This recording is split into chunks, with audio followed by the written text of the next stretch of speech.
একজন আদর্শ বাবার ছেলেকে দেওয়া উপদেশ। জুতা সেলাই বা রং করতে চাইলে মেরামতকারীর দোকানের সামনে পা বাড়িয়ে দিও না, বরং জুতা খুলে নিয়ে একবার মুছে নিও। কখনো কাউকে কামলা, কাজের লোক বা বুয়া বলে ডেকো না। মনে রেখো, তারাও কারো না কারো ভাই, বোন, মা, বাবা।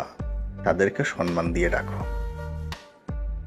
বয়স, শিক্ষা, পদ বা পদবীর দিক দিয়ে কেউ ছোট হলেও কখনো কাউকে ছোট করে দেখো না, নইলে তুমিও ছোট হয়ে যাবে। পড়াশোনা করে জীবনে উন্নতি করো, কিন্তু কারো ঘাড়ে পা দিয়ে উপরে ওঠার চেষ্টা করো না। কাউকে সাহায্য করে পেছনে ফিরে যেও না, সে লজ্জা পেতে পারে। সব সময় পাওয়ার চেয়ে দেওয়ার চেষ্টা বেশি করো। মনে রেখো, প্রদানকারীর হাত সর্বদা উপরেই থাকে।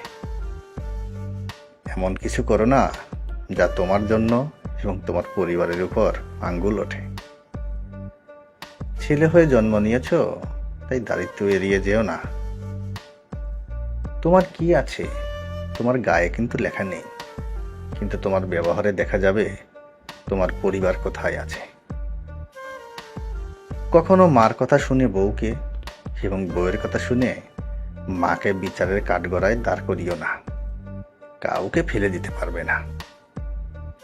কারো বাসায় নিমন্ত্রণে গেলে বাসায় দুমুঠো ভাত খেয়ে যেও, অন্যের পাতিলে ভাতের আশায় থেকো না।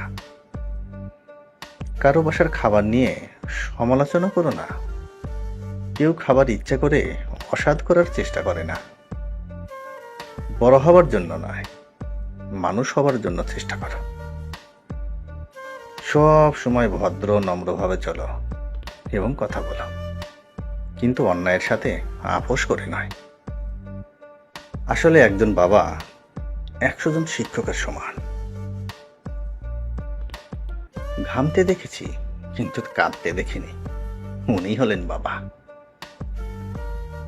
বাবা জীবনের প্রথম বন্ধু। সবশেষে বাবা হলো বিশ্বাস। বাবা অক্লান্ত পরিশ্রম করে ছেলে মেয়েদের আবদার পূরণ করে, সেই হলো বাবা। নিজের সবকিছু দিয়ে ছেলে মেয়েদের আগলে রাখার অপর নাম বাবা। বাবা নিজের জন্য না ভেবে শুধু পরিবারের কথা ভাবে, সেটাও বাবা। বাবা রাগী, তবে হৃদয় দিয়ে ভালোবাসার অপর নাম বাবা।